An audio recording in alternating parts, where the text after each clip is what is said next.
भारत की कुशल विदेश नीति और पीएम मोदी की कूटनीति अब वैश्विक मंच पर रंग दिखाने लगी है। भारत जहां एक और यूक्रेन में सीजफायर का अगुवा बनकर सामने आया, वहीं कई देश भारत के पीछे आकर खड़े हो गए। साथ ही यूएन जनरल असेंबली में भी भारत की ये दमदार ताकत नजर आई, जब अमेरिका के राष्ट्रपति जो बाइडेन भारत की तारीफ करते दिखे।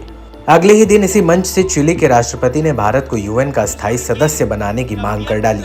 आपको बता दें कि संयुक्त राष्ट्र सुरक्षा परिषद यानी यूएनएससी में भारत की स्थायी सदस्यता को लेकर बातचीत हो रही है और इसी कड़ी में अब फ्रांस ने भी खुले मंच से भारत को सपोर्ट दिया है। दरअसल मैक्रोन न्यूयॉर्क में संयुक्त राष्ट्र की आम सभा की 69वीं बैठक को संबोधित कर रहे थे। इसी संबोधन में उन्होंने सुरक्षा परिषद में सुधार की मांग की।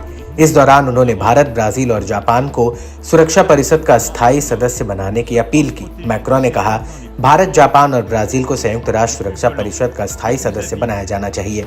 इसके साथ ही अफ्रीका की ओर से नामित अफ्रीकी महाद्वीप के 2 देशों को भी इसका सदस्य बनाया जाए।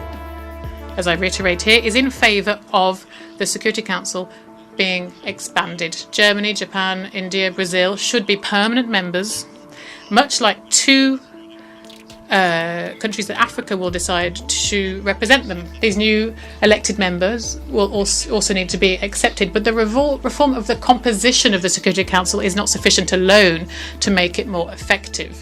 And so I wish this reform how it should also change the working methods to limit the right of veto in case of mass crimes and also to focus on operational effective decisions that peacekeeping needs.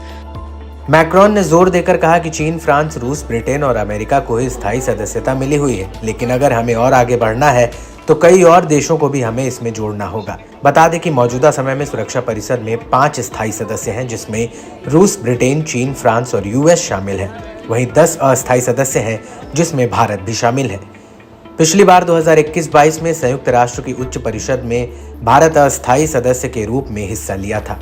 हाल ही में PM Modi ने summit of the future कार्यक्रम में वैश्विक मंच से कहा था कि शांति के लिए ग्लोबल रिफॉर्म जरूरी है और आज इसी बात को लेकर दुनिया के बड़े बड़े देश भारत के पीएम से एग्री भी कर रहे हैं और संयुक्त राष्ट्र में कुछ बदलाव की मांग भी कर रहे हैं। इसके साथ ही मौजूदा समय में भारत, ब्राजील, जर्मनी और जापान लंबे समय से स्थायी सदस्यता की मांग भी कर रहे हैं। इन देशों के संगठन G4 ने एक बार फिर इसके लिए अपील की और इस बार भारत को अधिकतर देशों का समर्थन मिला है और यूएनएससी में भी रिफॉर्म करने की बात कही गई है।